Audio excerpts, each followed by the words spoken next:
오늘 서울대생들이 조국 법무부 장관 후보자의 사퇴를 촉구하는 2차 촛불 집회를 엽니다. 이번에는 총학생회에서 주최하는데요.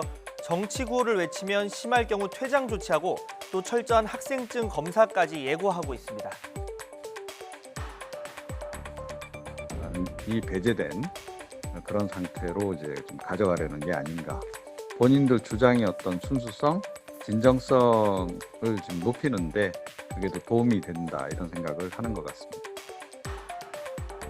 집회를 주최하는 서울대 도정근 총학생회장 관련 논란이 발단이었습니다. 자신도 고등학교 때 논문의 제일 저자로 이름을 올렸고 또 여기에 과거 특정 정당 당원이 아니었느냐며 순수성 의혹이 제기된 건데요. 도 회장이 이름을 올렸던 논문은 과학 영재교육이라는 학회지에 실렸습니다. 도 회장은 이름처럼 중고등학생의 투고를 받는 학회지였고 또 당시 책임 저자는 해당 고교의 교사였다. 그리고 오랜 기간 실험을 거쳤다. 이렇게 주장을 하고 있습니다. 조국 교수의 딸이 이름을 올렸던 대한병리학회는 한국연구재단 KCI 등재지였고 또 책임 저자가 인턴십 담당 교수였다는 점과는 분명히 다르다. 이런 점을 부각하고 있는 것으로 보입니다. 정치색 논란도 들여다보겠습니다. 과거 바른정당에서 주최했던 토론대회에 나간 건 사실입니다. 다만 이 대회에 참석했다고 당색이 있다 이렇게 연결짓기는 좀 쉽지 않아 보이는데요.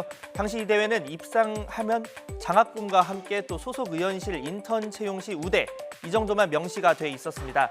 자유한국당 당적을 가졌고 또 부산대 지부장까지 맡고 있어서 결국 주최자 직위에서 물러났던 부산대 촛불 집회 주최자와는 좀 다른 상황인 거죠. 자, 이러다 보니까 이제는 촛불 집회 주최자도 검증을 거쳐야 하는 것 아니냐 이런 말까지 나오고 있습니다. 특히 주최자나 또 단체의 정치색을 어디까지 인정해야 하느냐 이 부분을 두고 논란이 거센데요. 지난 2016년 기억나실 텐데 박근혜 전 대통령 탄핵 촛불 집회 역시 진보 보수를 막론한 다양한 사람들이 참석을 하면서 더 대중적인 공감을 얻을 수 있었죠. 다만 원래 집회 자체가 사회 현상에 관심이 많은 사람이 참여를 하고 그러다 보니까 주최자나 구성원의 정당 가입률이 높을 수밖에 없는데 이를 과도하게 문제 삼는 건 부당하다 이런 지적도 있습니다.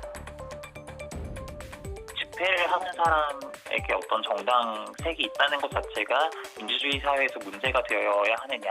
유튜버라든지 아니면 실제 정치인들까지 현재의 국면을 이용해 보려고 하시는 부분이 있다는 건 알긴 알겠으나 오히려 그런 것 때문에 정당 활동을 하는 것 순수성을 이제 배제하는 것으로 이제 탈색되어서는 안 되겠다는 생각도 같이 드는 것 같습니다.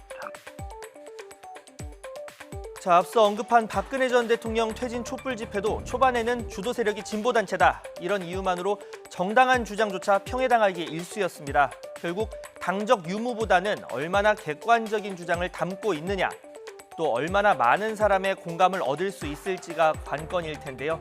다만 이런 집회를 이용하려는 세력에 휘둘리지 않는 것도 분명 필요하겠죠. 오늘 서울대 2차 촛불 집회 내용을 주목해 봐야 하는 이유입니다.